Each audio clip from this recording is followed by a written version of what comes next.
going to get into. Um, but before we got into the topics, I just want to say, hey, Chef, how was your week? This week was very interesting.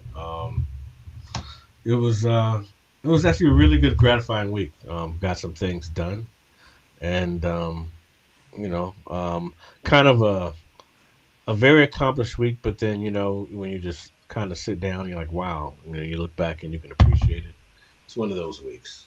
You know, accomplished but didn't do much, but sit back and look back on it. Absorbed it.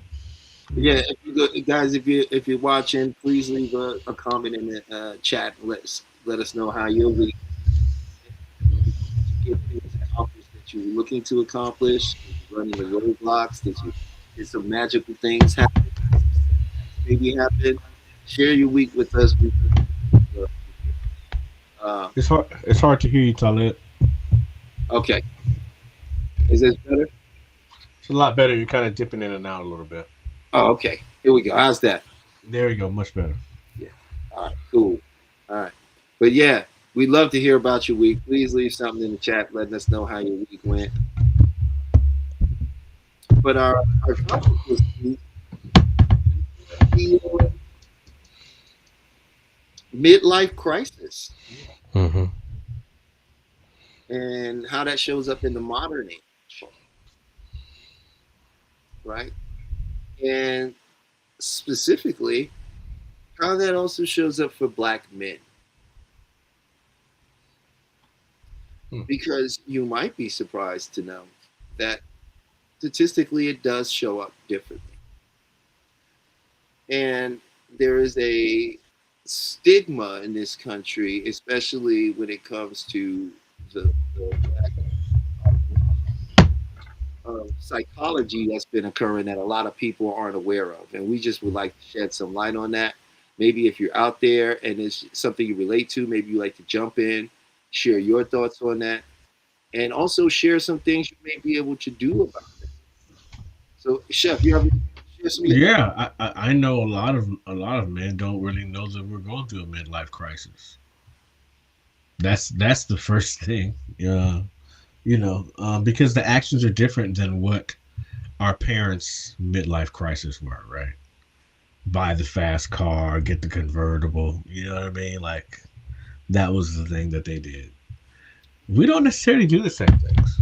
Ours looks a little different. Yeah, You it know, looks very different. It looks very different. You know, leaving the country. You got the passport bros doing what they do. Um, that's the ones that are of age. They're going through a midlife crisis. They just don't realize it yet. Because they haven't dealt with the other side. Um, but yeah. well, I think it's important to define what a midlife crisis is. Um, for me, it showed up differently, I guess.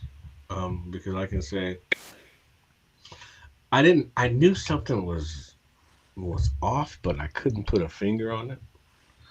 I felt like I was slowing down a bit, but I wasn't really slowing down.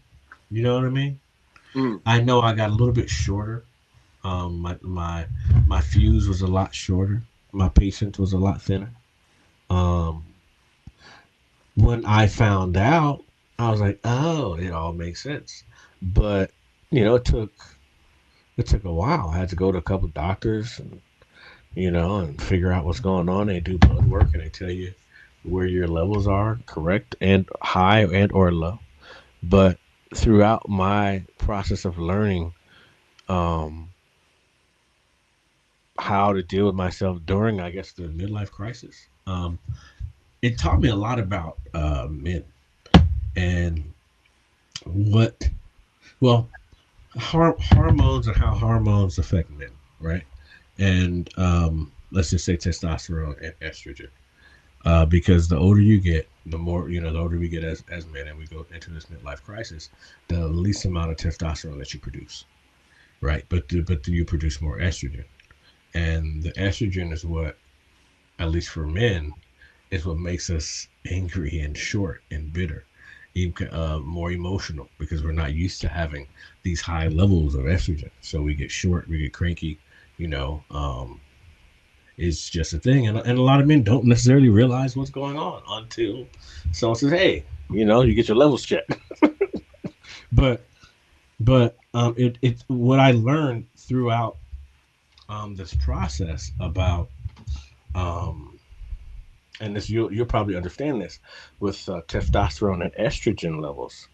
And I learned a lot of the dudes that get caught up in jail and in prison and uh, gangs and so forth are really high. Their estrogen is really high, and a lot of times people don't necessarily know that.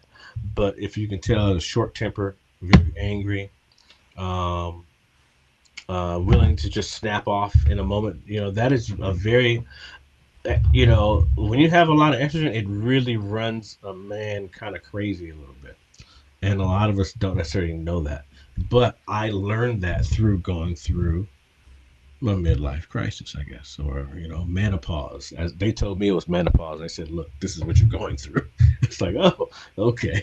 Um, but it really gave me a greater outlook on what chemicals are in foods and how that can induce certain behaviors in men. And the fact that I guarantee you, based on the food alone, if you just did a test on the average 25-year-old's testosterone levels today versus 10 to 20 years ago, it is Mm. way low, like way low, based on the food, the clothing, the plastics that we wear, the food that we eat, the fast food, the stuff that's in the air. Everything's changing, and I mean, and I think society's trying to figure out like, what's going on with the men, but there literally are physical changes that are happening that we are not aware of. And I know I kind of drifted off from the main point, but I just had to say that because it is an overall behavior change that I see. And if we don't eat the correct foods, things are going to be a little bit off for a while. Okay, I don't disagree with any of that. You know, I'm a researcher, so I got some notes here and things about midlife crisis about black men that it's Mhm. statistically been documented about this type of thing, right? So I'm just going to read some of this information, okay? First of all, midlife crisis in black men is often compounded by systemic stressors, Hmm. including chronic health disparities, Hmm. financial pressures, Hmm. and racial trauma, leading to emotional exhaustion Hmm. and shortened life expectancies. Hmm. Men in this phase often face intense pressure to man up, Hmm. hiding anxiety or depression behind a facade of strength while grappling with mortality and the desire for a greater purpose. Key factors driving the crisis. Hmm. Black men in the US have the lowest life expectancy, often dealing with earlier onset of chronic illnesses like heart disease, diabetes, and prostate cancer, which can trigger mortality anxiety. Systemic stress, constant daily exposure to racism and social injustice, often referred to as re traumatization, leads to emotional exhaustion, which is a form of chronic fatigue stress. The strong black man trope. Societal pressures often force black men to swallow pain, causing them to neglect physical and mental health needs, which leads to a later crisis point. Men between 40 and 50 often report immense pressure to balance career, financial responsibilities, and changing family dynamics, leading to higher levels of stress.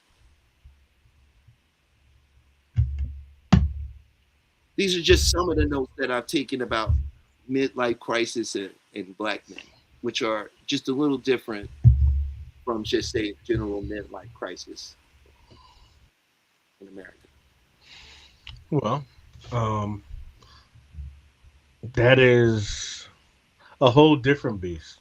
Um, I Well, this not is what thought. we're looking at when we look at a Yeah. midlife crisis in men in the modern age, Well, especially black um, men. what I'll tell you what I see. I would Right. say in all men, though. I would honestly do say in all men, but in this particular dialogue we're having, I'm saying in speaking in black men's cases. Mhm. But go ahead, I'm listening. Well, I was going to tell you what I see. What I see is early depression, and we don't know it. Alcoholism.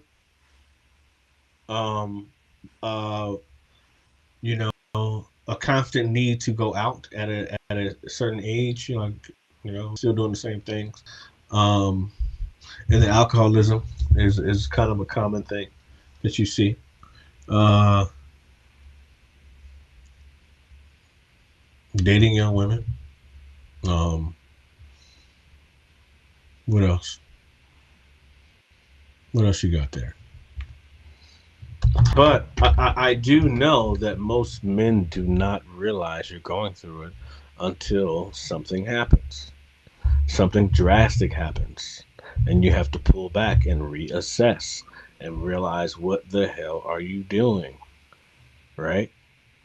Mm. I mean that happens or something drastic happens and you lose money once again, and and you have to reassess and like, hey, what am I doing here? This is not where I should be. But once again, it takes a while to realize that you're going through it, right? For me, I didn't know I was going through it, man. I honestly didn't. Because it's not a thing that we discuss with each other. You don't say, "Hey, man, how's your midlife crisis?" You don't discuss that shit. You like, or how's your menopause? Like, it's not Well, something we have the conversations about. tendency to want to do and be younger, is a part of it. It definitely is a major part of it. It all comes from the uh, uh, change of testosterone and the fact that when you hit a certain point, the way since we exist within, the era of time, flowing for what we understand in one direction. Once you hit a certain point in your psychological framework, there is no going back, Mm-hmm. right? There's only going forward, Mm-hmm. and that means one has to begin to think about their mortality. When you're young, if you're not super depressed and going through a lot of things, then more than likely you're not sitting about thinking about, you know, how much time you actually have on this earth. You know, Mm-hmm. it's not until you've had enough experiences in life and you've reached that point on this carousel of life that you realize there is no going back. I will never be younger again.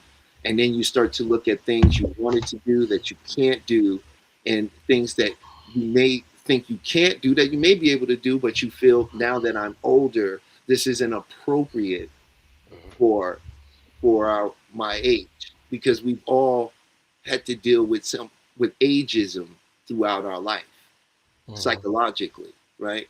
But they never taught us to deal with ageism once you get to a certain point, especially in men's life, because the purpose of man is to be useful, you know?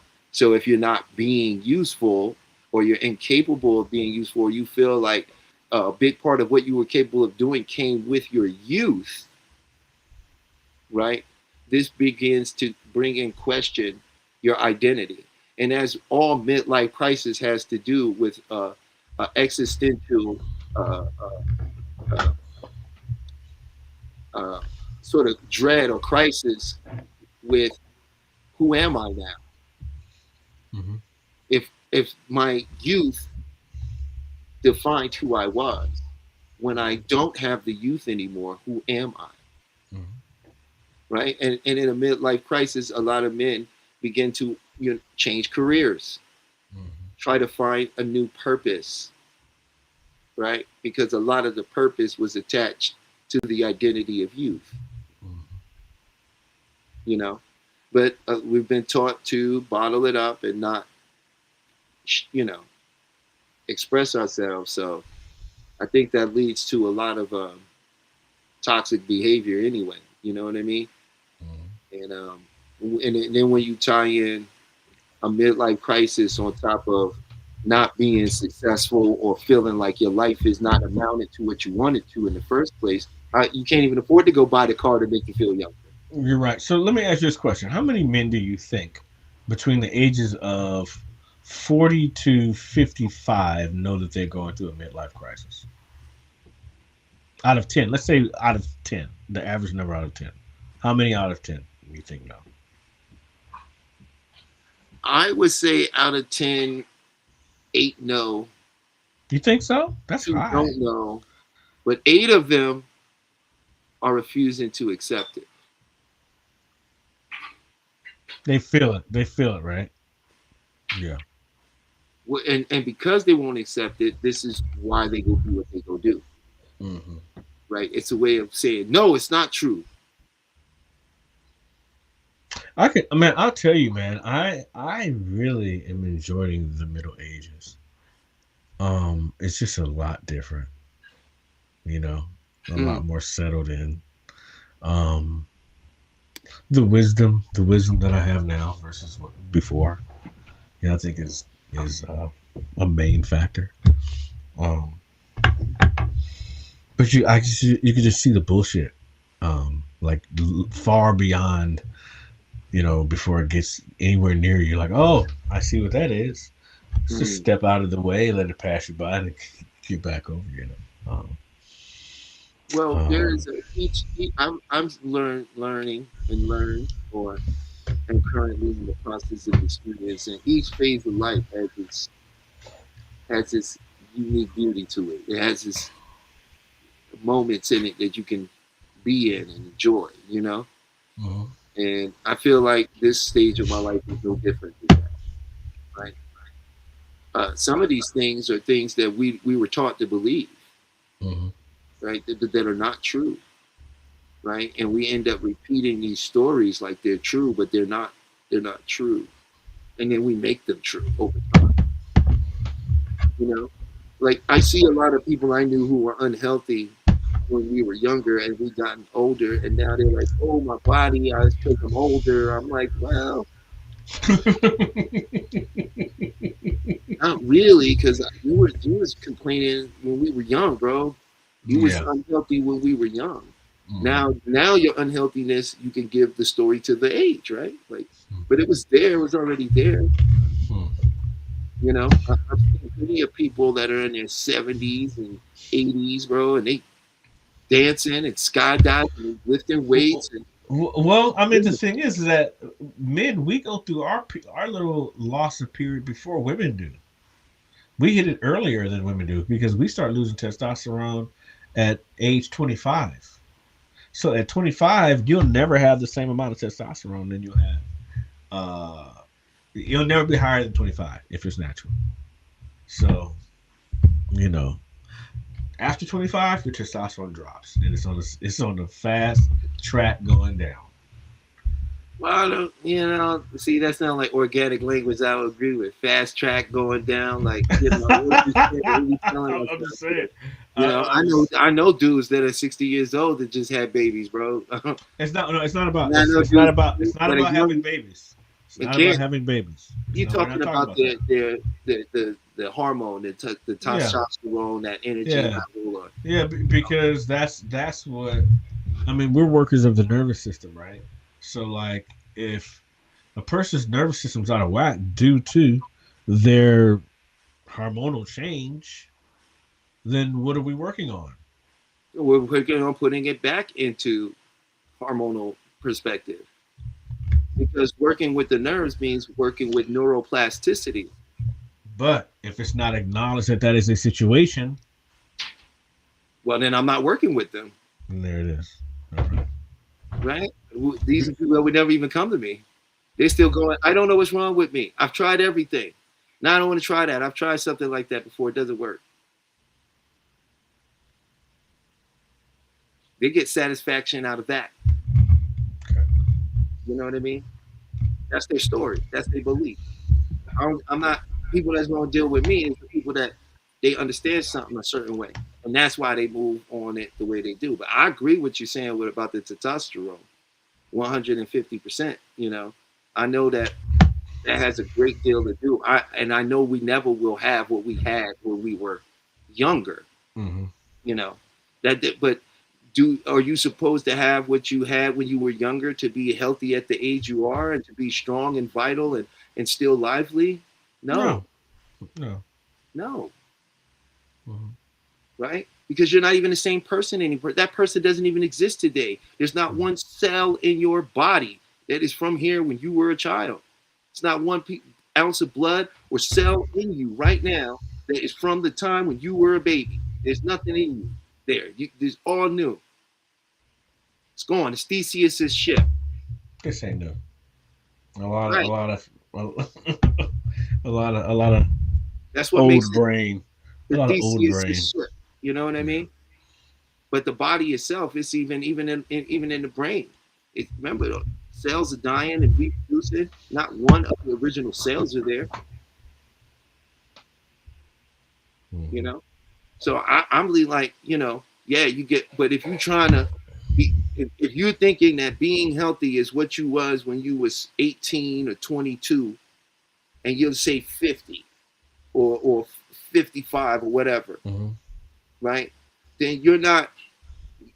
The psychology is off Mm-hmm. because that's not the same person. That person from before does not have the same requirements as the person today. Hmm. You just dig in the requirements that's required today. So let me ask you, from your perspective, you're going through midlife crisis. Let's say you're going through that, right? How would you? What would be the advice that you would give the younger man coming into this? That's the newer man that doesn't know why he's changing and why he's getting short tempered and what's actually happening. How would you, um, if you had to pull him aside, what would you say to him? What would you say to them? No, you can't answer a question Yes, with a I question. can. No, I you just can't, finished going on a rant about this whole you can't, thing. I want you to hear can't, what you got to you say. can't answer a question with a question. I want to hear what you got to say about I that. want to know what you I just have to I say. just went on a whole rant about it. Like I want to hear what you got to say about what would you say to a young man going through that? First, Well, he what wouldn't be a young man, he'll right? be younger. He'll be a younger He'd man, be a middle-aged man. a middle-aged man. Yeah, but he'll be younger. Um, first, I would ask him, um, is he married? Is he going through divorce? That I would ask those questions, and then I would ask him, when's the last time you had a checkup? When's the last time you got your like a full checkup? Kidneys, lungs, liver, all the works, all the disease checkups, all the everything, full checkup, and then blood work to see where your levels are at. That's what I'd ask him, and the answer would probably be no. So then the next question would be like, well, if you're not feeling right, you need just some things you need to check up on yourself, right? Because this is kind of a taboo conversation, right? Still, even still. Um, and I guess whatever the response would be, I would then be like, hey, this is what you need to do. You're going through some changes. You are evolving as a man, and you're coming from a young man to a middle aged man, and your body is changing with it. Along with your body, your mind is changing. So, I mean, these are the things that may happen, you know. And shit. Okay. Another thing though too is that I have made a conscious effort to constantly remain to have therapy as an option, right? Because a therapist might not tell you off top what you're going through, but eventually they'll tell you. Like it may take 6 weeks for them to tell you what's going on, but they'll tell you eventually. Like if you go through a midlife crisis or I menopause. my approach would be asking what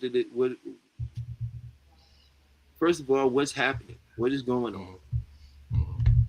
Then I'd ask them how do they think they got there?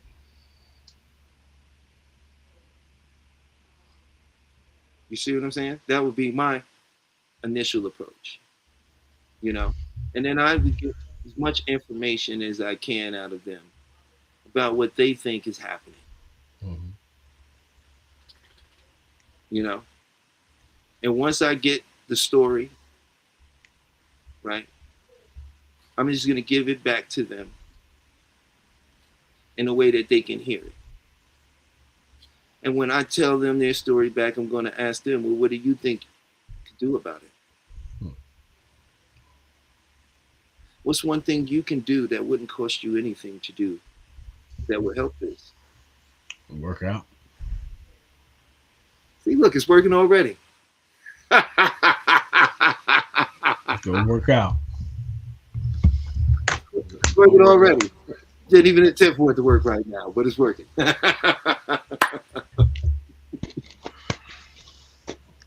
Yeah, I would get them to talk.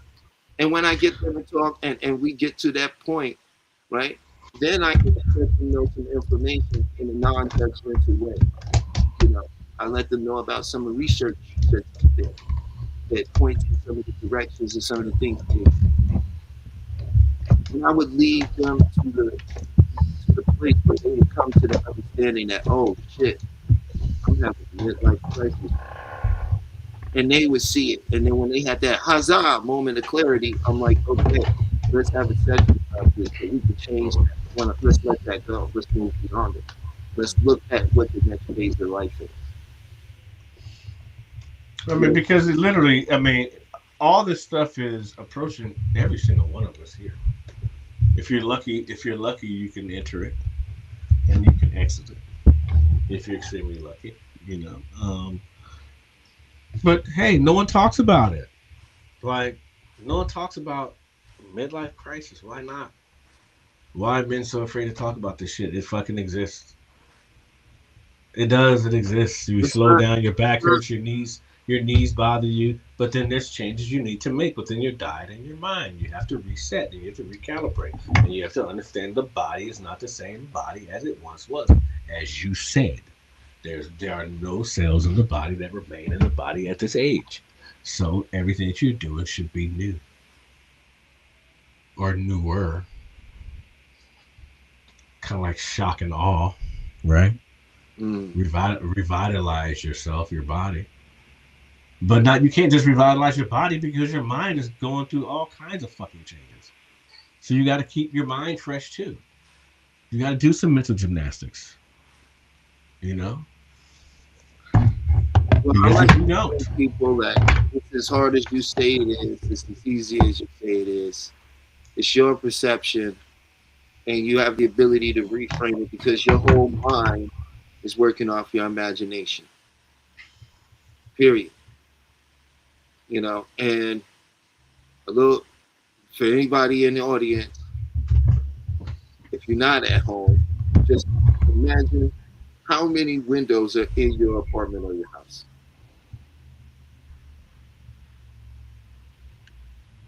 See, mm, everyone has the ability to imagine. You know how many windows, and if you could sit there and think about it or see it in your mind, you're using your imagination, right? And we just was never taught to use our imagination in a healthy way because we have this thing about morality and honesty and lying to ourselves. So and we have this desire to hold on to our story. You know, there's something very strange about the human mind.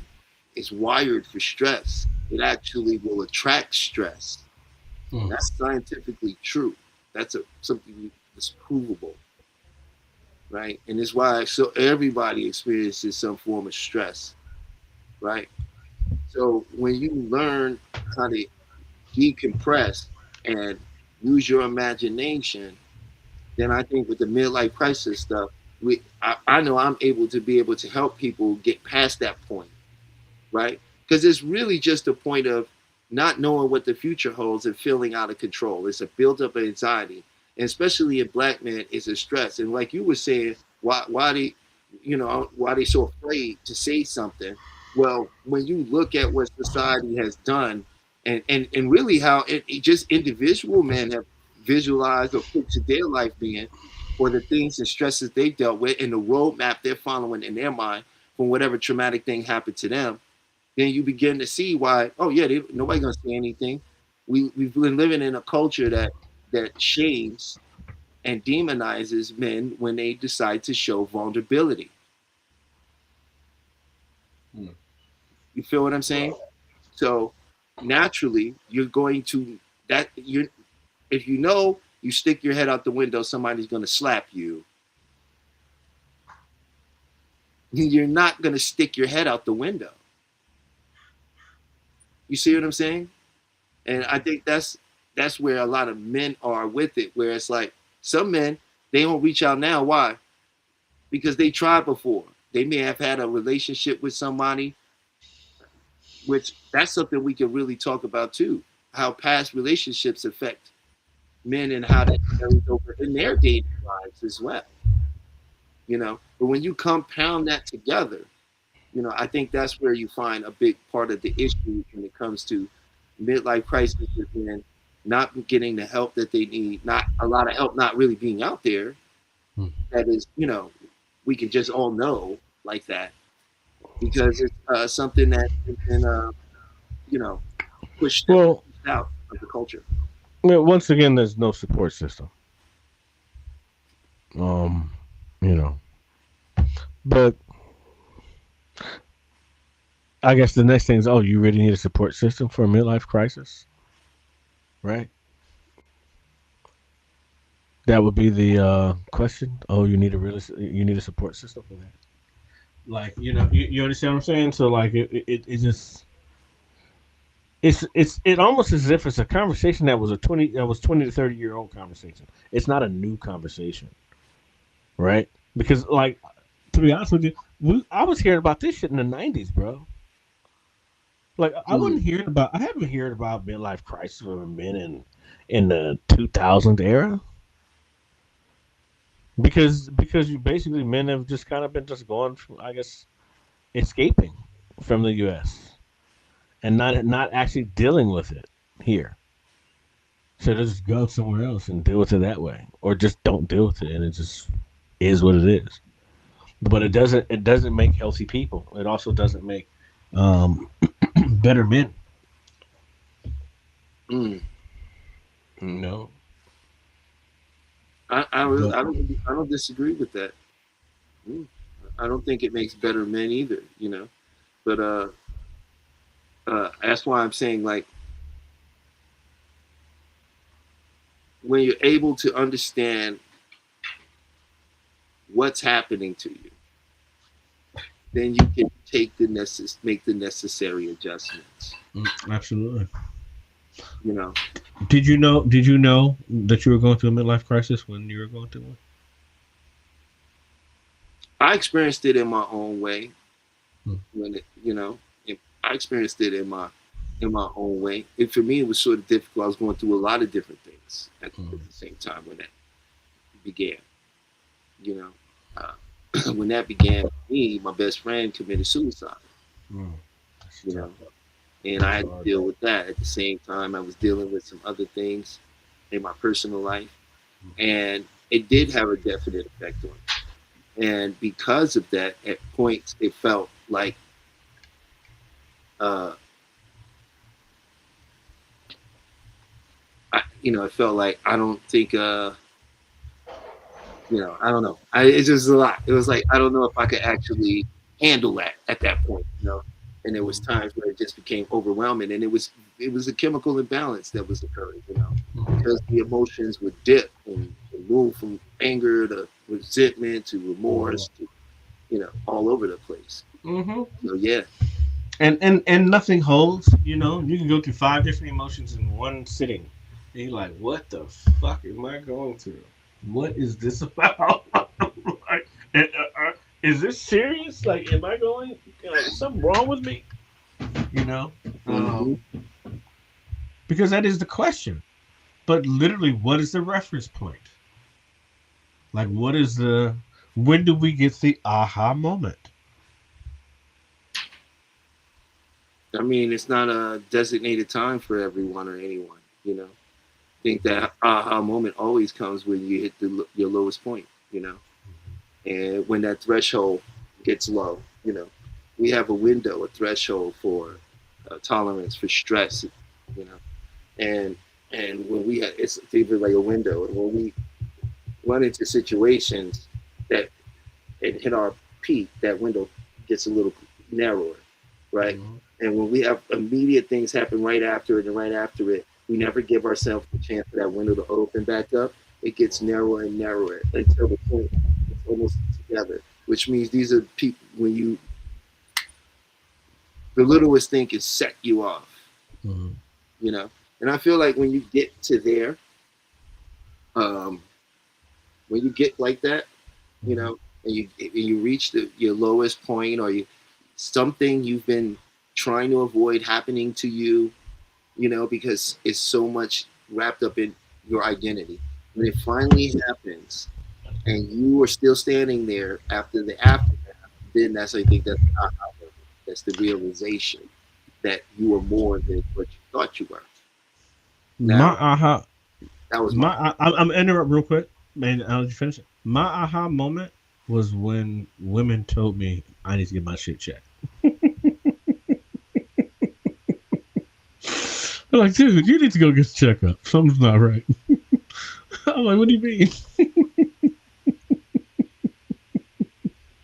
I just think that's funny because, we all think that we're cool until we're not, and then you're like, oh, maybe I was a little bit off, So Mm, being told that your behavior is not good is a very not saying it was bad, but you can be better, right?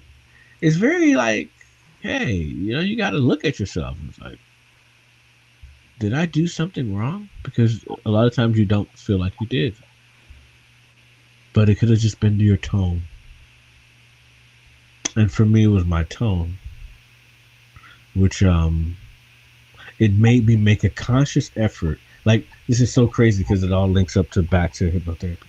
But during the height of my midlife crisis, I guess, the tone that I used with my loved ones was not the best. And I made a conscious effort when I went through school, hypnotherapy college, to make sure the tone of my voice doesn't feel threatening, right? And it all comes from the midlife crisis and just the frustration of all your levels being off. But I made a conscious effort with my tone, and with that conscious effort with the tone, I use that tone through hypnosis now. I use it for the good, right? Because anything that can disturb can heal. So anything that's bad can be used for good, right? At least in terms of the yin and the yang wise. But I realized that my tone was bad and off, and I needed to correct it. And it was fucked up. Excuse my language, but it was fucked up because it hurt that people who I loved recognized something about me that I did not recognize about myself. Right? But the good thing is that they cared enough to say, hey, I think you should do this. And then when I did go to the doctor and get all my levels checked and my blood work done, and the doctor helped me to level myself out, it was great. Oh man, back in the game. You got to eat certain foods, stay away from certain foods. You got to stay away from a lot of, when you get to a certain age, you can't overdo spinach. Spinach has a lot of estrogen in it that throw your shit off for men. Great for women, not as good for men. But it's just a lot of things we have to do differently. Yeah, it's all a learning experience, and I wish our parents would have been a little bit more informative with how life progresses and the things that you need to do to make sure you can stay ahead and be healthy. Yeah, but it's never too late, man. I hear everything you're saying, but listen, I had a very different experience in life than you did. You know what I mean? Mm-hmm. And my things turned out a little bit more mystical on that side. So I've always leaned more on that side of the Professor Xavier kind of thing, you know. And I lived in a school for Kung Fu, you know what I'm saying? Mm-hmm. So I've already seen extraordinary men that could do unbelievable things with their body. And if you're well with it, you are I, you know. I understand that it's a thinking. It's a thinking, right? When you create a neuron, you're not just creating a neuron, you're creating a neurological biochemical pathway. You secrete a chemical key code of a situation. That's how they snap your brain waves out. That's what goes away over time. Not the neuron itself, it just stops firing. You know what I'm saying? At one point, they said man would never, you couldn't do the mile is based on the legion, the Roman legion, right? But who broke that record? A geeky scientist guy who wasn't an athlete, who wasn't a professional runner. Then everyone broke it, right? There's always these limitations that are being set on our minds about what life is and what we can and cannot do. But I'm here to say that that's not the truth. That's what we are here to share. That's what I teach. That's what I share. That's why I show people. It's the power of your mind. You want to change your life, start with your language. The mind don't understand when you say, here's the weird thing. You ever wonder why you get more of the things you say you don't want? Because the mind is focused on it. Because you're imagining what you don't want. And the mind can only give you what you imagine. Right? You have a problem, you don't see the problem solved.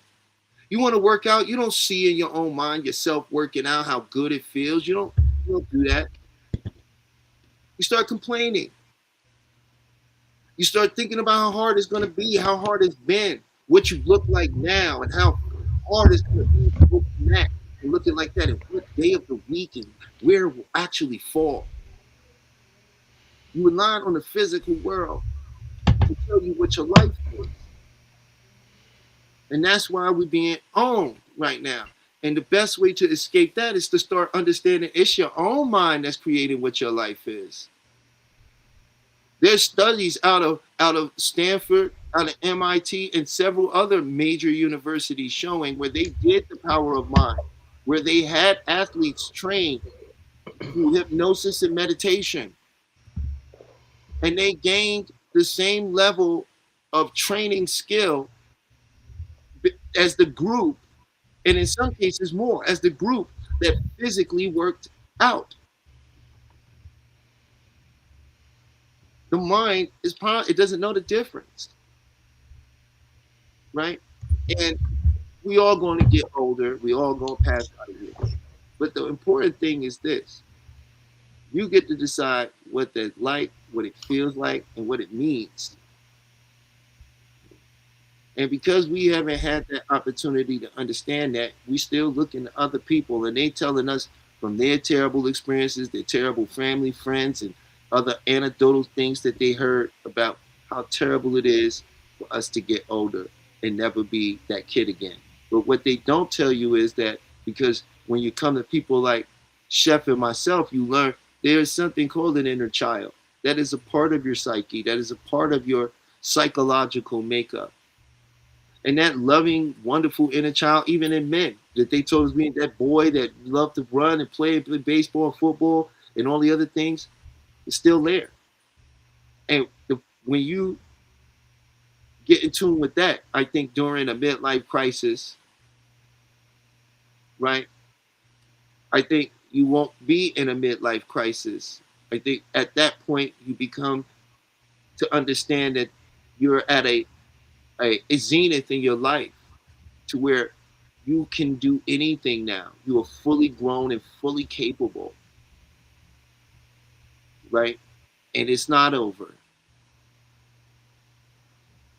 You know what I'm saying? I don't want to run a mile like an 18-year-old. I want to run a mile. You see what I'm saying? And that's my philosophy on it. Just to tie up what we were talking about with the midlife crisis, so that we can move on from it. I don't want to be a Debbie Downer on the midlife crisis for too long. I just wanted to bring some awareness to it. Hopefully, see if there was anybody out there that wanted open up the chat. I think we went a little too old on our audience. We might have gone a little too old. Well, I know people in our little group was like, "Oh, well, I'm not gonna come up there. You guys are talking about stuff I don't know. Oh no, hey, I'm in the office. I got things to do. I can't. I don't want to touch that." I'm like, "Oh no, we're not gonna keep talking about that. Nah, I'm good." That's funny. No, but I think it's very good that we just kind of touch on it, and because once again we have Well, generations I that think are. it's very interesting that the people who don't want to speak on it are women. And this is the exact point. You know what I mean? When it comes to men's health care, when it comes to the ideal of men having problems, that's not something that women like to hear, right? Because they've been taught a different philosophy. You know, I think it's a very needed conversation, an important one, and something that men don't really get to be a part of very often. You know, and share. And I would love to hear some women's perspective about it. You know, but I guess some of them, a lot of them don't want to share about that. So we're going to Well, move on since we don't have any men in here that want to jump in and say something and speak and open up their mind and hearts to a conversation that could lead to healing and maybe profound change in their own life. So I'm going to move on past that, but I wanted Peach to come up for a second and Peach, let's go, Peach. There you go, Peach.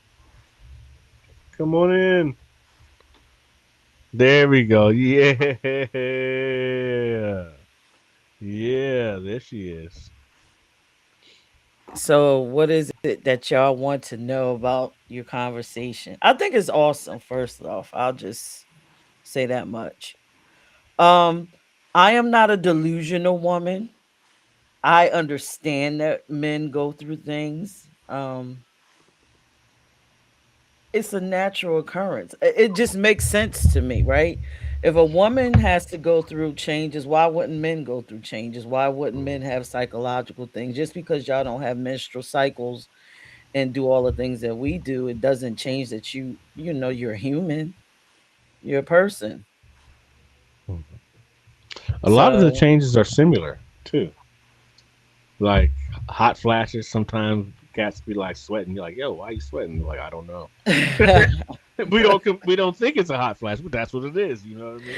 The cats be just sweating out of nowhere. You're like, "Yo, what's up with you? Bro, you good?" look, the biggest one is the libido change. I mean, ladies, come on now. I know y'all are watching, and I know that is one that burns you. Oh, he was all of these things when we were younger, and now his libido is gone. Come on up and talk about it. Because I Well, know that was one of my pet peeves. listen, I am fortunate to not have that issue, so I can't even. I don't even know.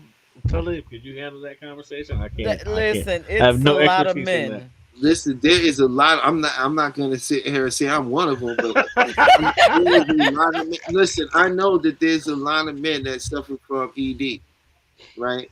Some of that comes from midlife crisis stuff, Hmm. right? The ability, the failure to perform, in many instances, has a great deal to do with uh, it's psychological Yeah. as well as often it has to do with low blood sugar. Hmm. Hmm. Let me Or tell high you, blood pressure. I can't speak for everyone, but I can tell you scientifically, I can tell you under the research and under the study that you can find in yourself. I have one of them here.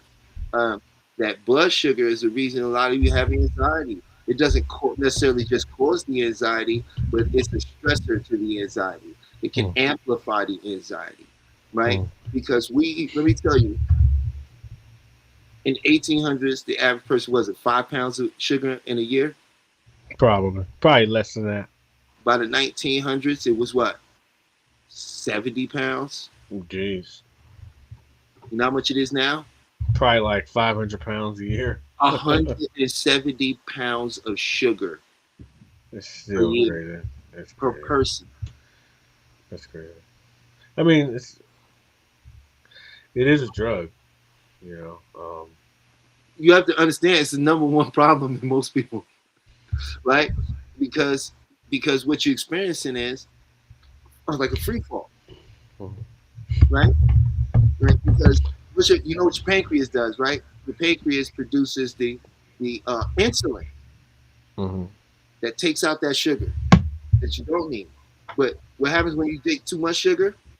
You're eating all that sugar all the time. You spike up, but then you free fall way past your level, Mhm. and then that sends you into fight or flight. So that can create So, anxiety, depression. You feeling like people on your back. It can make you real short and snappy. It's why you have nightmares, night terrors, dreaming of people killing you, chasing you. I wanted to ask Peach a question. Have you dated a man that was going through midlife crisis? And did he know he was going through one, or you identified like, oh, this is what you're going through, and I knew I need to step back? Has that happened for you? I was married to a man that was going through a midlife crisis and Hmm. didn't realize it. Hmm. Um, and we, during the marriage, we separated a couple times because he essentially thought it was me. And I'm telling him, no, sir, Hmm. it's you. It's you. You Hmm. gotta get your health together. You have to go within and figure out what's going on with you mentally. Hmm. So after a couple separations, then he realized, oh no, it's me. Hmm. The first go to for most men is the medications. Hmm. To which I can say I was kind of ignorant back then. I wasn't for the medication. I'm like, listen, if you got to take all these meds to want all of this, then get out of here. Hmm.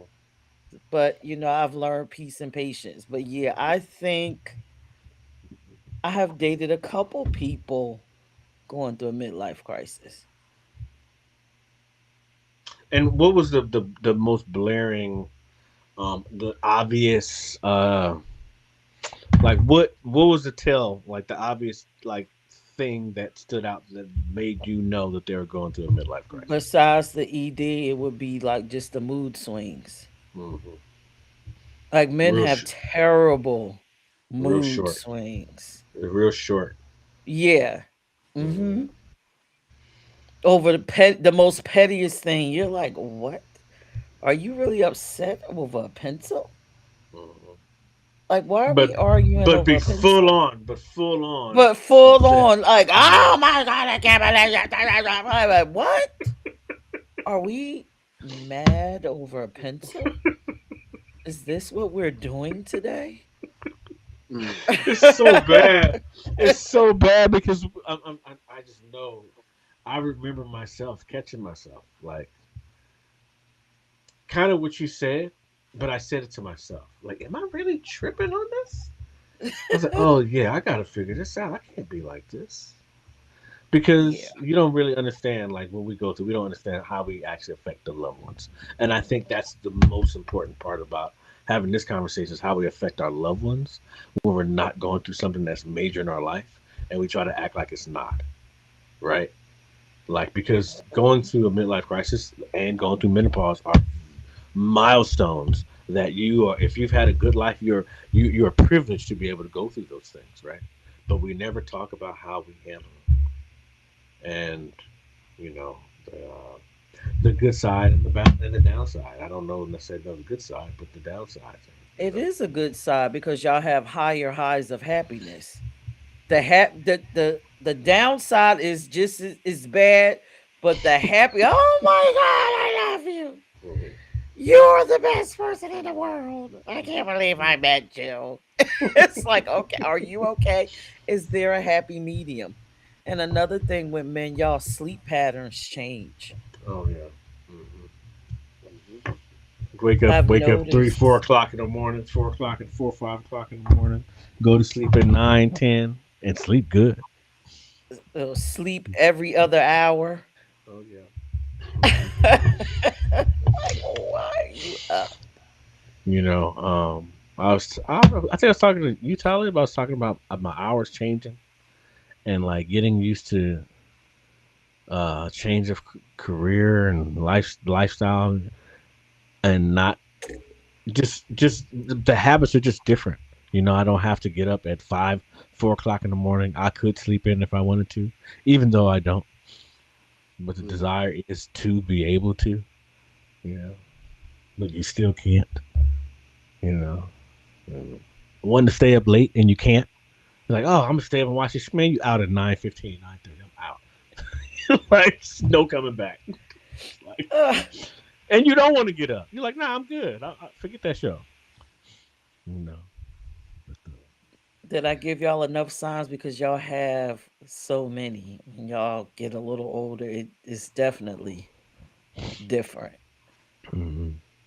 You know, And that so, desire to be in the house. It's like some men become extra homebodied out. mm, Like, what's going? Why are you in the house? that's Well, me. these men in this particular age group grew up under what you call the boomer generation. Uh-uh. And they were latchkey kids. No Mm, one cared about their emotion. uh-uh. No one checked their homework. No Uh-uh. one was there when they came home. They went outside and they either got beat up or they made friends. It's a generation of people who have been emotionally neglected. And now that they're entering into that phase of their life, they're becoming those kids again, especially those type of men. They were always alone.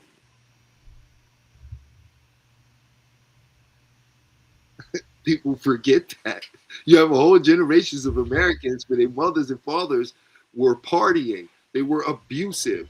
They were doing drugs in front of them. That is true. Okay? And their The families boomers were wild. were never the issue. And they had to suck it up, figure it out, and keep moving. Where did they go?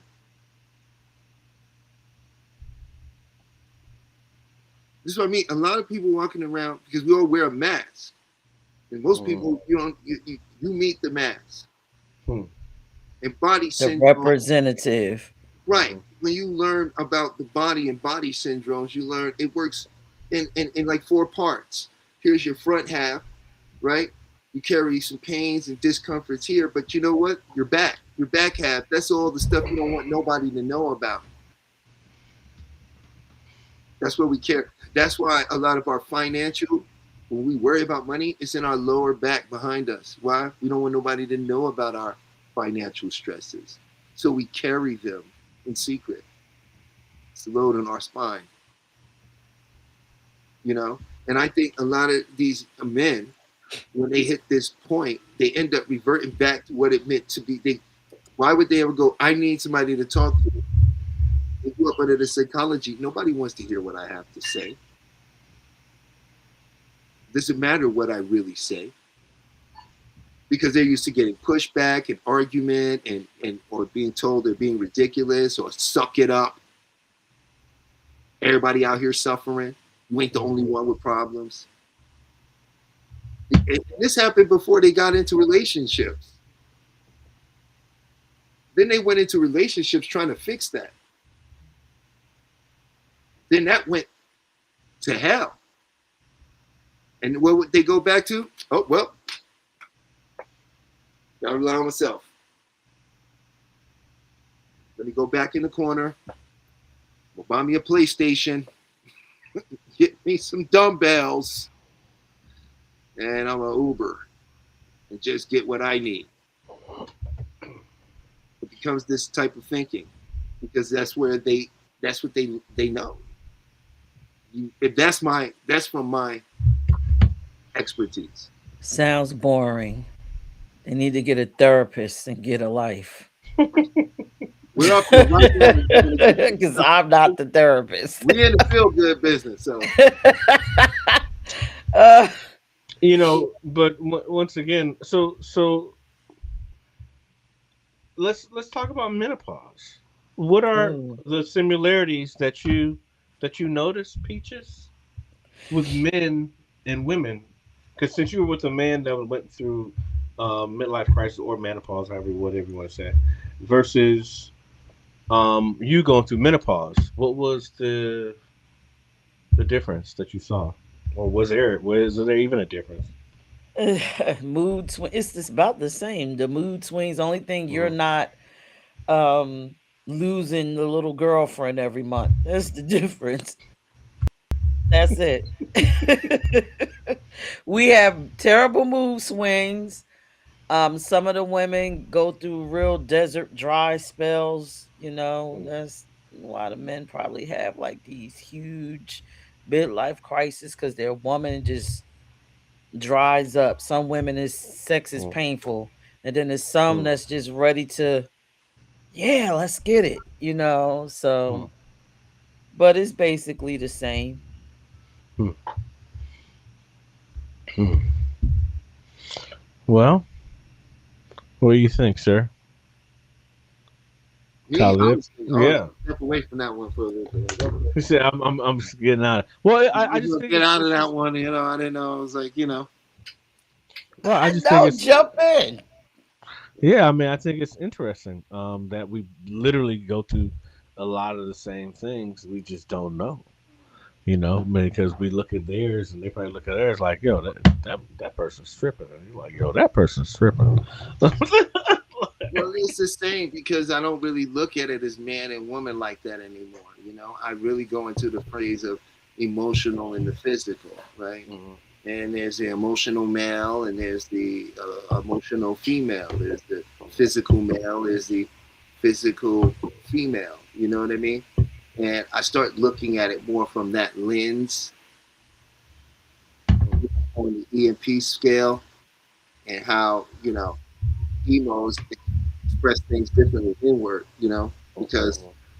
of the fact of how they experience the world, while physicals express things outwardly here in the world because they're very Mhm. physical, you know, Mhm. and those two different things produces different outcomes when they are stressed, when they're in different situations, right? So Mhm.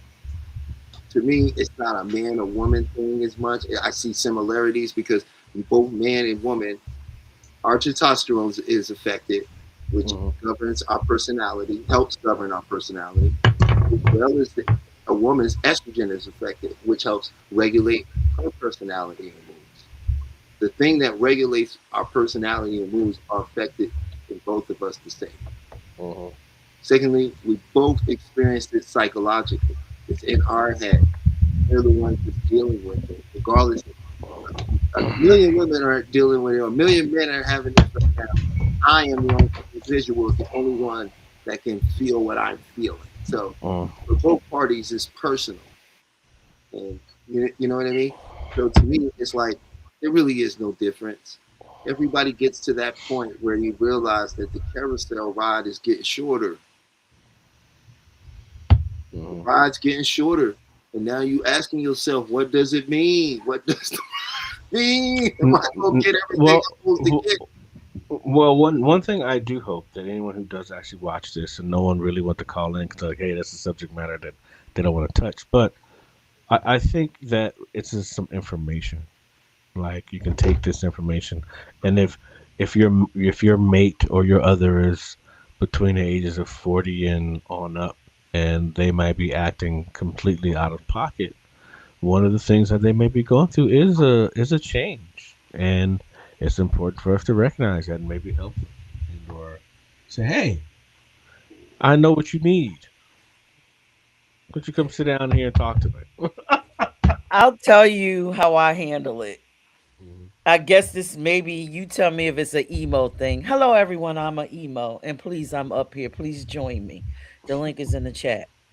Anyway, so my best, what I go to is when I see somebody acting up and I'm dealing with them, I automatically ask them, listen, what do you need? Mm, What is it that you need? mhm, You're telling me everything else, but you're not telling me what is it that you need, and then I'll tell you if I can help you with that. mhm, Let's get to that point.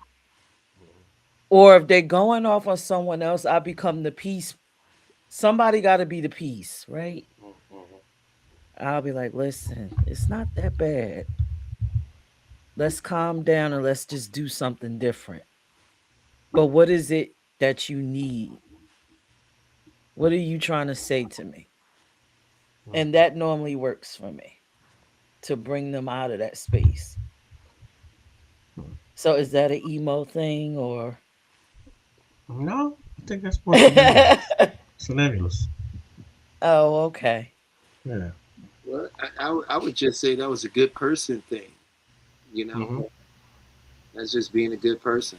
I don't think that's something that, I mean, or you could have handled it that way, quite frankly. You know, it's really, when we look at it, that it's about how we internalize, you know what I mean, and how we take it in and express it. So, you know, in this instance, I wouldn't say that. I would just say that was the way to handle it. Is like, I would say that it's you know, it was like, hey, get it, no problem. What can I do Yeah, to what do you need? alleviate It's that? You know, was good. It wasn't, oh baby, I love you, I hear you, come here, oh my sweetheart, let me hold. It wasn't that. You see what I'm saying? It was a, hey, I'm with you. You see what I'm saying? See, this what I mean by the internal aspect, or the person that is not as associated to the physical world versus the person that is, right? Mm-hmm. Right. So the very fact that you didn't go up here and say, "Well, I want to hold you to make it better." Mhm. No, you was like, "What can we do, or what can I do on my end, just on my end, to help you with some of the stress you're having?" Mhm. You sound like someone that's accountable, though. I am. Mhm. If I'm wrong, I'm wrong. If you can give me some facts on the ground that I'm wrong, Mm-hmm. then I'm wrong. It's okay, okay, I'm wrong. And shit, I'm allowed to be wrong. I'm allowed to be right. I'm allowed to be whatever I want to be. Mm-hmm. So I'm okay with that. Yeah, but I think that's an excellent way to handle it. That's it. If you're listening, more people should handle situations just like that if you can. You know, be as kind and understanding to a person's situation, and understand that it's real for them, even if it isn't real for you. You know, and that I would really pass that on to people. No matter if it's not real for you, be in tune and see that someone in their whole experience is real. Mhm. Mhm. Just approaching and dealing with the situation, respecting the fact that it's real to them. Doesn't mean I have to go, I don't agree and I don't think it's real, but you don't even have to do all of that. But just Right. understanding that, right, Mhm. creates rapport and makes a person begin to, they open up, they let you in, Mm-hmm. right? When you denying a person their reality, their first automatically is to defend the reality. And that's what the critical mind is going to defend the reality, right? If you really would like to stop getting into so many arguments with in certain situations, notice the nature of what you're saying. Are you trying to understand what they're saying through what you're saying, or are you trying to prove your point through what you're saying? I just basically be trying to understand. Help me understand what's going on over there. And let's see if we can work this out. And if I can't, I will say, listen, that is a huge task that I can't, but that maybe is something that you personally might need to work on. And I'm cool with that. I just try to remain calm in my space. I don't want to be rattled all up like that. Can I ask you? I don't see the reason. Can I ask you a question? Does it matter in an argument if you're right or wrong? No. It's Okay. just about I'm about a resolution. What's the resolution? What where are we going with this? What are we trying to solve? Tell me what we need to solve and let's just solve this and be done with this conversation. Of course, you're human. We might have to revisit this, Mhm. but I'm okay. But let's resolve it. All right. I like that. That's a great way to be. So what, we got about 30 minutes left. What's up? Where are we going with this?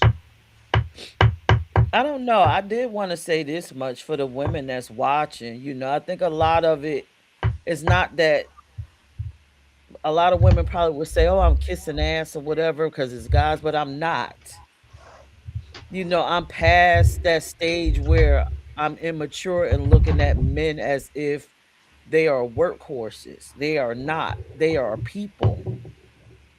They deserve love, they deserve compassion, understanding. And once you get to that space, then you can be like me and have conversations. Well, if somebody doesn't agree, or any women out there that don't agree or feel like what we saying, please come up. I'd love to hear where your perspective. We're not here to debate people about their perspective, to alter or change. We're all here to grow, learn, and move to the next level of our being. So, if you have something you'd like to share that you see it, you might teach us something. You might give me a new insight or new way to look Mhm. at something. Or you might go up there and get a new way to look at something, because if you come up and ask your question, then we can more directly respond to it. Mhm. I can guarantee you that's probably not going to happen. No, You got to really open you got to really open your mind. Yeah, this is funny. Um. Oh, where happened to Pete? She popped out, huh? Oh, I'm sure she'll be back. So, Sir Talib. no, she might not be back. She might go back to the background and back to the back scenes. Oh, there There she she is. is. There she is. Listen, I'm having an allergy moment and I don't like being nasty on camera. Oh, that's good. You got to have some type of self-respect, but no, but I think this is an awesome topic. I think, a lot of women would benefit from this, especially if you're in that space around our age. Well, Mhm. around their age, not my age, because I'm like 25, 30, or what around there. Their age. You could benefit, especially if you're trying to find you somebody. This is great information. I mean, I think they can probably help us more because for me, I was they were it was kind of told to me in soft ways. Hey, you all right? Like something going on? We don't know. Maybe we should go get checked out. Real soft, but we don't see it. We don't know. We don't have a playbook. Y'all actually have a playbook. We don't. We're like, yo, that dude is wild. What's wrong with him? You know? So I think it's important that if y'all notice it in us, to let us know or pull us aside, like, hey, bro, maybe you need to look at some things a little bit differently, because a lot of times we just are not aware because this is not a conversation. Yeah, but women aren't aware because they're raised to believe that you're having a midlife crisis. And remember, your feelings aren't important. You're just supposed to provide. Yeah. That's men. We are taught that men don't feel. Hmm. That y'all get up and the only thing y'all think about is getting to a job and getting to the P. And that's it. Everything else in the middle, there's nothing going on there. And if it is, that man may potentially be gay. Hmm. And I got you. that's the real. That's what's taught. And anytime you guys start to begin to talk about, I feel like, oh God, Hmm. then you get the phrases like bitch ass nigga the bands. So that's the space, serious, that's the space that y'all are in. So you can't expect a woman to say, oh God, he might be going. Let's think about, Let's I have the would never thought. I would never ask or make that suggestion, right? I didn't make it. First of all, okay, I would never say that, and I would never tell nobody to go do that to a man because I already know in that moment it's going to be weaponized. It's going to be Yeah. used in a particular way. Well, Let me finish. You know what I'm saying? It's going to be used in a particular way. You know what I'm saying? And for anyone who don't like it or feel a certain way, it's respected. I could respect that. It's not for you, right? I'm talking to that person who's listening right now, who has been listening for the last hour and said, that's what's happening to me, right? The woman who's listening right now who's saying, that's what's happening to my man. I want to help him.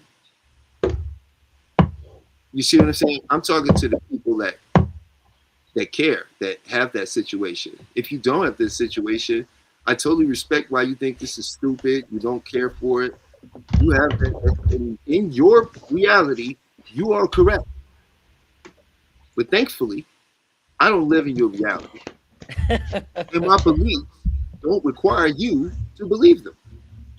So you're more than welcome to not listen. Now, what we do though is hypnotherapy. Right? What we do is help people who want help with the power of their own mind. We give you the guidance, we show you what to do, we walk you through it, we take you through it. That's what we do. Wait a minute, but who you gonna hypnotize in that situation, him or her? Because her mind state needs to be altered too. No. What you have to understand is this: whoever, when you come to me, I'm gonna deal with you. You change, everything around you change. There's a structure in the family. Okay, you don't have to go in there and change everybody, right?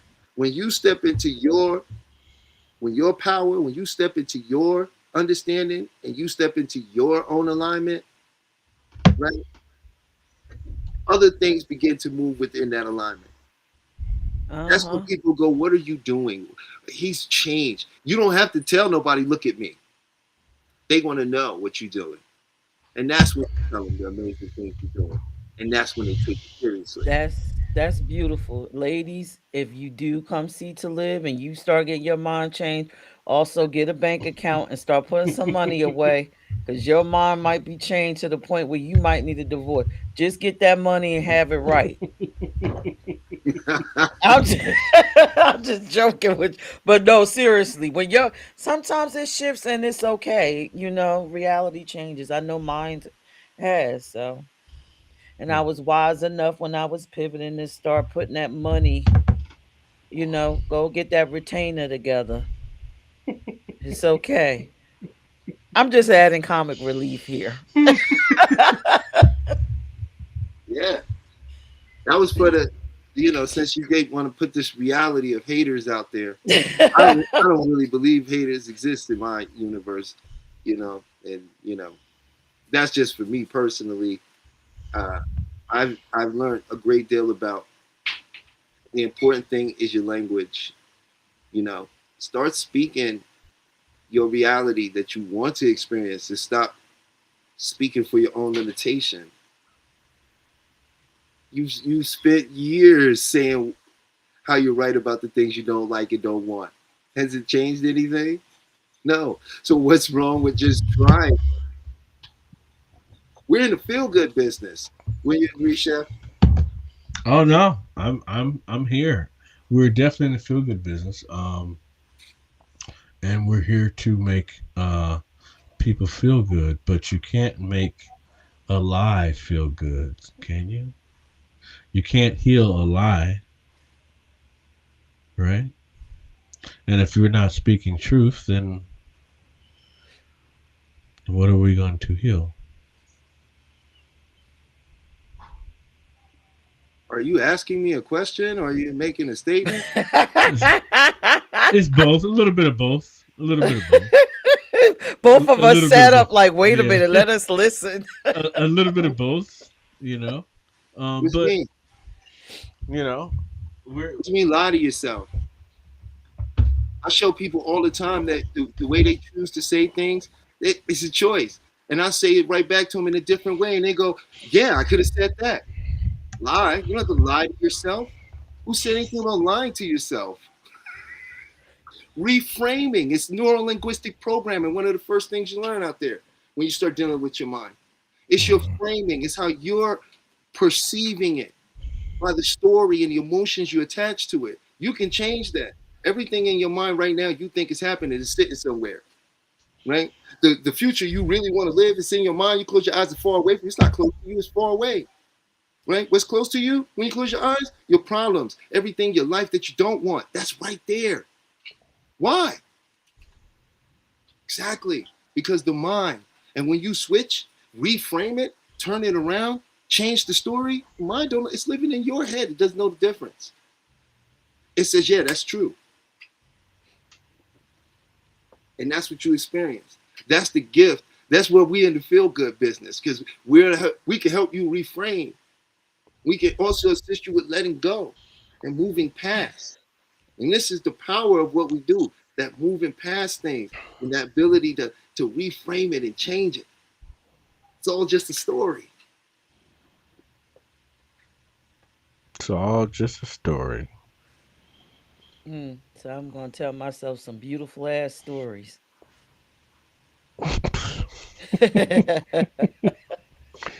It's just a story.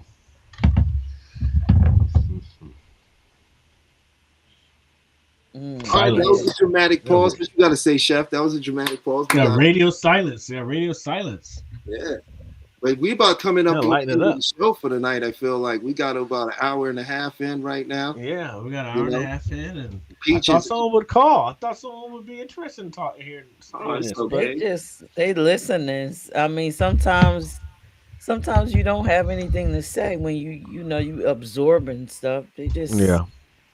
digesting everything. Well, I do know that You want to for take them out of here with a meditation real quick? You want to do a little bit of something for the people out there?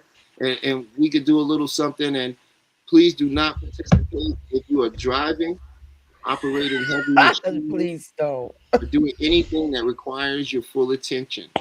If you are, you Yeah. can always play this back and experience it for yourself. No, because I fell asleep last week. that is hilarious. I couldn't. But when he told me that, I was like, "What?" I was just cracking up. So I think we need to Yes. put it. We need to give everyone. I'm glad you did the warning, but we also, if you do not want to go under hypnosis, please cross your legs and cross your arms, so so you can not go under. Um, so where do you Yeah, want to? I'm Where gonna do you do want to go that. with this one? Where do you want to go with this one, Talib? Just go ahead and give them. I want to, give them a little guided imagery for the real quick. Take them on a little All right, unburdening. let's see what we got here. I'm gonna take myself off the screen. Y'all are not hypnotizing me, and I'll pass out and hit my head on this desk. You just hear boom. No. No. There we go. Hold on one second. Here we go. We're gonna get into some relaxation. Yeah, just a quick little 5-minute journey. Nothing, we won't have to hit them up too quick. You know how to induce it quick and bring them there. All righty. Yeah. So let's do this. Let's see.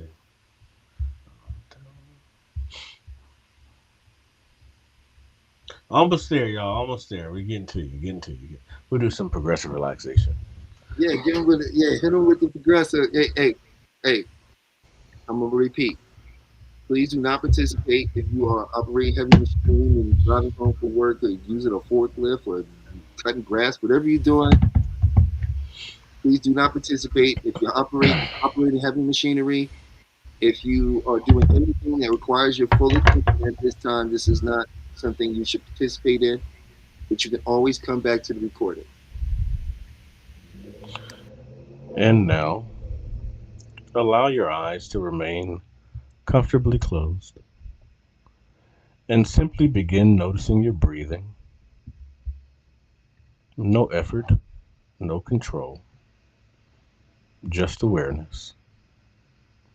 And as you notice your breathing, you may begin to notice that with every breath out, allows your body to let go just a little bit more. And every breath in brings calm into the body. And every breath out releases tension naturally. And now bring your awareness to the very top of your head, just noticing. And as you notice the top of your head, a soft wave of relaxation begins there, gentle, calm, and easy. And that wave begins moving across your scalp, releasing any tension and holding anything that no longer serves you, allowing the muscles there to soften completely. And now that relaxation moves across your forehead, smoothing it out completely, releasing all effort, all concentration. And your forehead is becoming smooth and calm, relaxed. And now around your eyes, the muscles around your eyes are beginning to soften completely. And your eyelids are completely heavy, more comfortable, and more relaxed. And you may begin to notice that your eyes simply prefer remaining closed now, resting, relaxed, comfortable. And now that that relaxation moves down your cheeks and your jaw, allowing your jaw to loosen naturally, no clenching, no holding. Your tongue is resting comfortably. Everything in your face is now soft, loose, and relaxed. And now the wave moves down your neck, releasing the muscles there, softening and letting go. And down into your shoulders. Your shoulders begin to drop slightly, lower, as if any weight you've been carrying is simply melting away. And that relaxation flows down both arms, through your upper arms and through your elbows, through your forearms and your wrists and your hands, all the way down to your fingertips. Every finger relaxed, every muscle is soft. And now into your chest. Your breathing becomes slower, easier, natural. And every breath relaxing you more deeply. And now into your stomach. Allowing your stomach to soften completely with no tension and no effort. Just ease. And now into your lower back, releasing any tightness there, releasing and letting the muscles soften naturally. Into your hips, heavy, supported, and grounded. And now down through your thighs, your knees, your calves, and your ankles, and into your feet. All the way down into your toes, and every muscle in your body is now relaxing. And every nerve remains calm. Your entire body is heavy, and you're more comfortable, more at ease. And as your body relaxes, your mind relaxes with it. Thoughts slowing down, drifting further apart, becoming quieter. And you don't need to hold on to anything right now. You can simply allow yourself to rest deeply. And the more you allow, the deeper you go. The deeper you go, the calmer you feel. The easier it becomes to simply let go. And now, take one deeper breath in. And as you exhale, allow yourself to drift even deeper into comfort, into calm, into relaxation.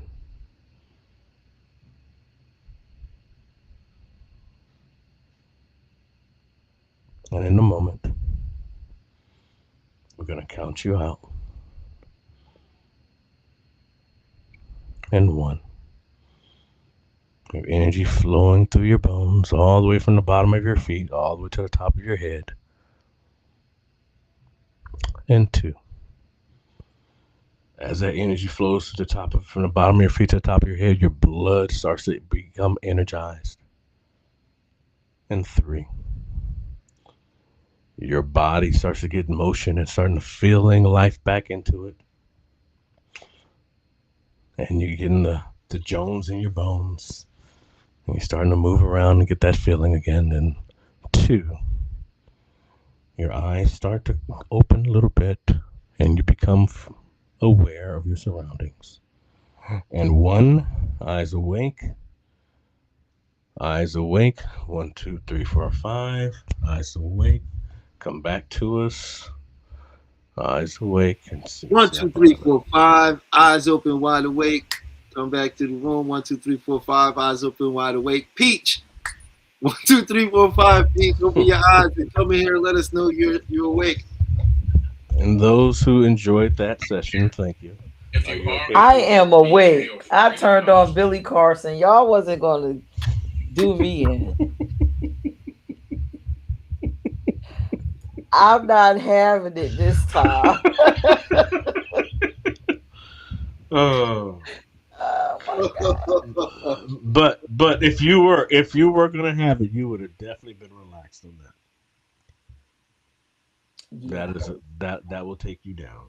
That was nice. That was beautiful. That was nice. I enjoyed that. That was beautiful. Well, we just wanted to leave you with a little something. Yeah, I just wanted to make sure Peach, you was awake. First of all, I wasn't going like I'm not falling for the, I was just on the phone. Thank you for allowing me to take y'all on a journey too. That was a little impromptu, and hopefully you guys enjoyed it. Yeah, if you're in the chat, please let us know what you thought about that. Just leave a little something, a comment, a like. All right. Friday, 6:46. Yeah, that was a great show. I want to thank everybody for joining us. I'm going to be talking about Peach. I'm trying to see if I could get up here a little more frequently, and but I got to talk with the boss man and see what the boss man says.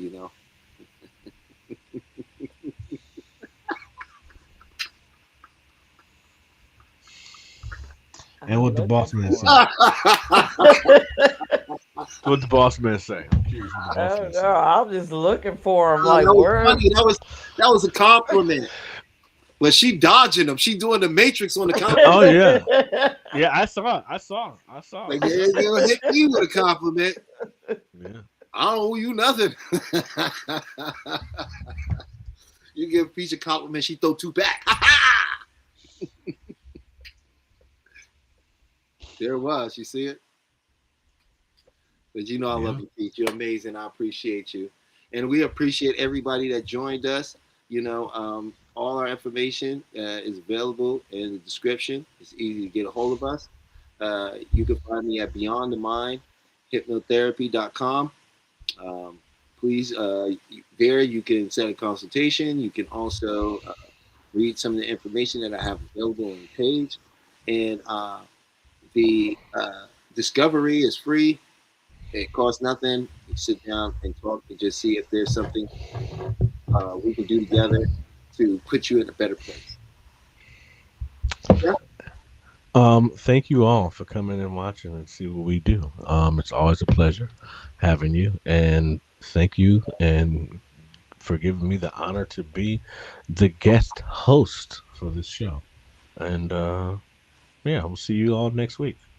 And have a beautiful week. We might have a surprise. We might come in before next Friday. Yeah. And it might be a little bit lighter. We've been heavy 2 weeks ago. Well, these last compliment was about men, but now we're about to get back into the business of fun and get into some topics and some cool things you can try and do. Did you know this about the law of attraction? And that kind of stuff. So let's keep it light. Let's keep it love. Oh yeah. And know that the change you're seeking is already there and it's within you. And from Beyond the Mind, we want to say thank you, and we'll see you soon. And if you're awake, 1, 2, 3, 4, 5, I'm awake. Snap out of it. Yes, we're so glad that you're here and enjoyed that ride with us. Have a beautiful week. Take us out of here, Peach. Welcome to Rewriting Your Reality, a video focused on hypnotic modalities to shift the belief systems that keep you captive. We will explore the journey from being subconsciously programmed to achieving quantum freedom. Get ready to dismantle everything you thought you knew about your own limitations. The mind's power is a historical fact. Franz Mesmer introduced animal magnetism in the 1700s. James Braid coined hypnotism, defining it as a focused physiological state. Crucially, before anesthesia, major surgeries were performed using this trance state, proving the mind's ability to override physical pain. My personal journey proves the mind transcends the body. A near-death experience revealed pure awareness. After being paralyzed, I reprogrammed my body through visualization and discipline. The core truth is that identity is the prison and the key. Your mind can reshape reality itself.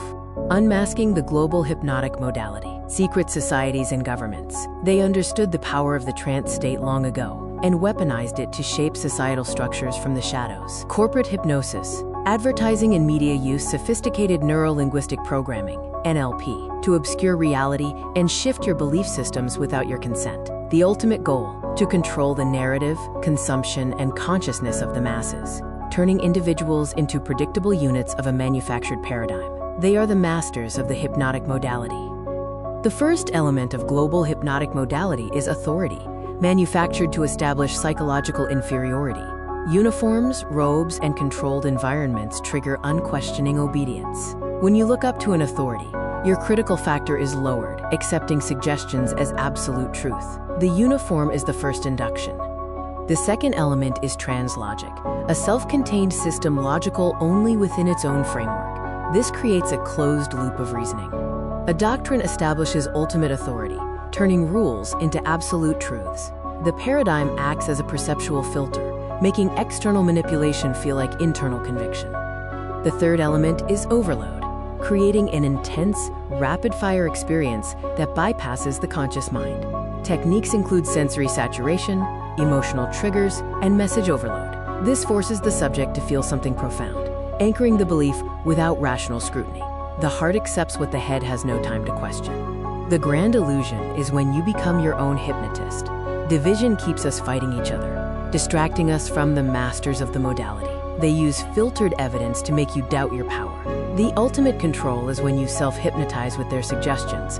I am not enough. This is the self-hypnosis of suffering. The quick release uses the Sedona method to clear emotional debris. Emotional baggage is just something you are holding on to. You can drop it using these 4 questions. Could I let this feeling go?